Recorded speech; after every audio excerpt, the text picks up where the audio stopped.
Ben, hey, congratulations on Big Nate. Thank you so much. We're so excited for people to see these new episodes. I know I've watched the 8 episodes like earlier this year, and I was going, gosh, this is such a short season, and and I was like thinking in my head like, why so little? This show is so addicting, and now we have the answer that there's. Well, yes, thank you. I mean, I think as people are probably aware, animation takes so long from start to finish. And especially, in the pandemic, we've been creating the show remotely, which I think is a huge testament to the cast and the crew and the illustrators' ability to sort of adapt to the changing circumstances of the pandemic. You watch our show, you'd never know that we haven't been in the same room to create it. But yeah, it does take a long time, but it's been a long time coming. We are so excited for people to see this new batch of episodes. Nate gets into some pretty crazy hijinks in this new batch. Now, did you even realize how successful or how popular this Big Nate is? Yeah, it's interesting. It sort of added to the pressure and the responsibility, I think, for all of us when we were first casted these roles, because it's not just Nate. All of these characters have been beloved by fans of the comic strip and the books for so long, since really the 90s, that I think we all felt this sort of added responsibility to bring voice for the first time ever to these characters that a lot of people already knew. Nate was obviously a tricky character to sort of figure out how to voice, because it's not so much about changing my voice as it is about the cadence. Like Nate's just he's just oozing with confidence. He's a magnet for misadventure. And yeah, that took some tinkering and some trial and error to find. But there's just such great cohesion between all the characters, all the voice actors on the show. And like you said, I'm addicted to it. I would watch this show if I wasn't on it. I think it appeals to adults just as much as kids, if not even more. There's some really irreverent humor in it that I think is hysterically funny. We just had actually the privilege of going back to Nickelodeon Animation in person recently for a season 2 premiere party, and we got to preview a couple of the episodes in the theater there. It's just so cool watching everything with the crowd and everybody laughing sort of communally together. So yeah, the humor absolutely speaks to my comedic soul. How long did it take you to get that youthful voice? Because I can't imagine getting that higher pitched voice was easy, and You know, especially to maintain. yeah, it's interesting. I actually kind of deepened Nate when we started the show. I was starting him a little high, and it was a little too high. And so I kind of grounded it a little bit more. I kind of made him a little, just a little more realistic. I think Nate, because he's the central character of the show, probably needs to be the most realistic voice on the show, a way to make an audience feel comfortable. And I credit our showrunner Mitch Watson with that. He's been so wonderful at working with the actors, creating a safe space for us to really sort of create and play. It's also a lot of improv on our show. Mitch is a theater guy. I'm a theater guy, grew up in the theater. So being able to improvise and seeing your improvisations reflected on screen is a really satisfying experience. But yeah, I would say there was a little bit of trial and error at the beginning of figuring out just where to place Nate's voice. And I think it's less about going high or low, and it's more about finding the cadence of Nate. Everything's gonna be awesome. He's just like he's confident even when he really shouldn't be. In this batch of episodes, there's tons of stuff he gets into. He saves a pregnant lizard. His dad gets a date for the first time, and things potentially go south.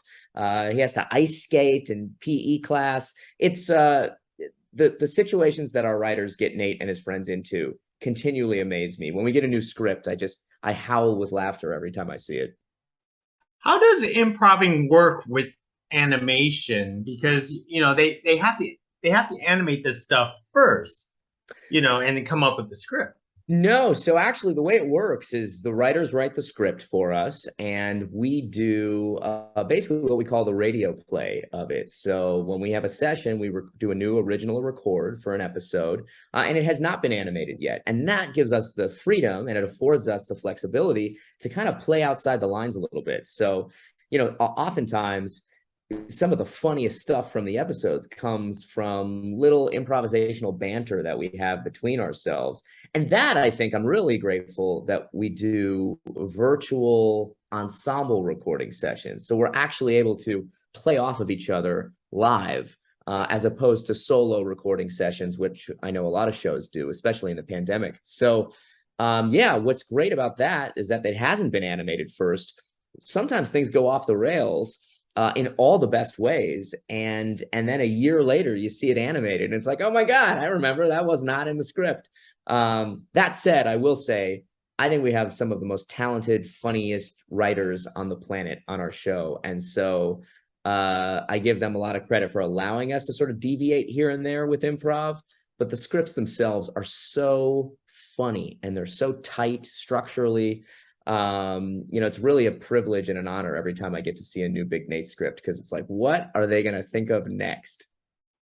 Now, since you guys do ensemble, voice acting, how advantageous is it to to act with friends and previous workers for yourself?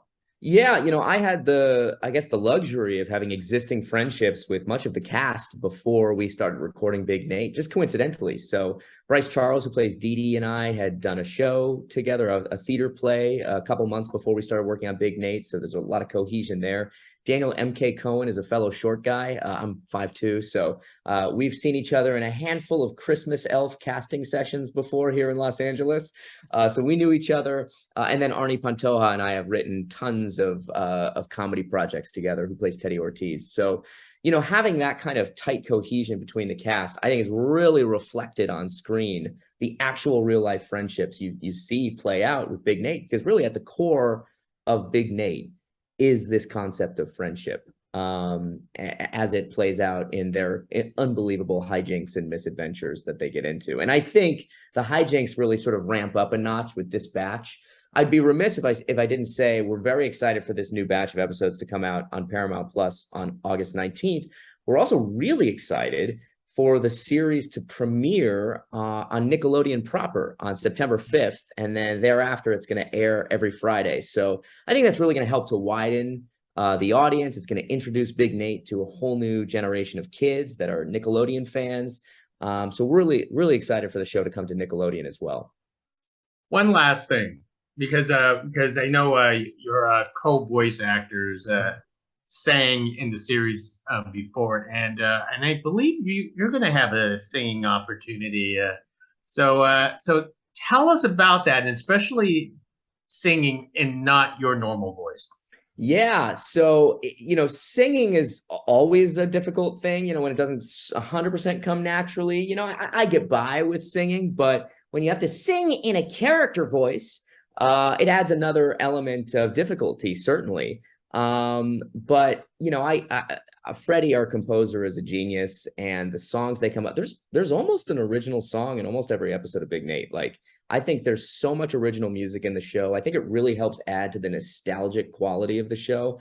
When we pull library music, it's a lot of like 80s and 90s songs that appear on the show. But the original music also sort of has that kind of nostalgic rock vibe that I guess is sort of emblematic of Nate's actual band on the show, Fear the Mollusk.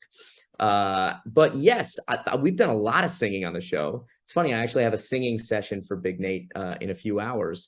Really exciting for us. Arnie Pantoja, who plays Teddy Ortiz, and I actually wrote a song for the show that appears in season 2. So that's coming up too. We're very excited for that. So it's been a privilege to integrate music. I'm not sure if you know, but I do a lot of comedy hip hop music videos on the side. So being able to sort of pull in my love of comedy music into the show has been a real treat. Most excellent. Well, Ben, hey, thank you very much for this conversation, and I can't wait to check out more episodes soon. Thank you so much. Really appreciate the time.